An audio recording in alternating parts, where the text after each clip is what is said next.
So here we have two 45-degree angles, drawn quite expertly, I might add, with these tennis balls. It's probably a good thing I wasn't an engineer, I guess. Okay, now here's the cool thing. When you line up your hips to one 45-degree angle, you allow yourself to rotate freely into and out of the stroke, which we'll be talking much more about later.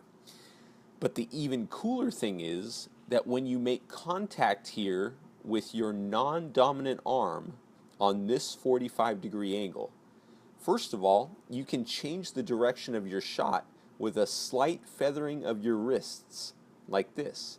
So you see how I can go down the line, up the middle, and cross court without changing my arm positions by just changing the wrist? That's because the ball goes wherever the racket face is at contact. And this gives you disguise because your setup for all of your shots is exactly the same.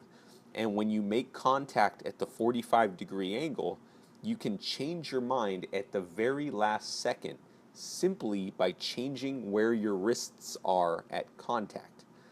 Also, because the 45-degree angle is a balance point between the vertical and the horizontal axes, we get the most power with the least effort. Something I learned from years ago from a smart guy named Jack Brody. And I'm going to show you some really practical uses for this in the drills section. But for now, realize that as you go through your backhand, if you're using a two-handed backhand, your goal is to line up your hips to this 45-degree angle and make contact with your non-dominant arm on this 45-degree angle. And there you have it. Effortless power, absolute control, and disguise just by lining up the 45-degree angle at contact.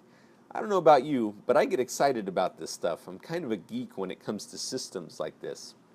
Again, we're going to go over this in a very practical setting in the drills section. But for now, let's go on to the next video. See you soon.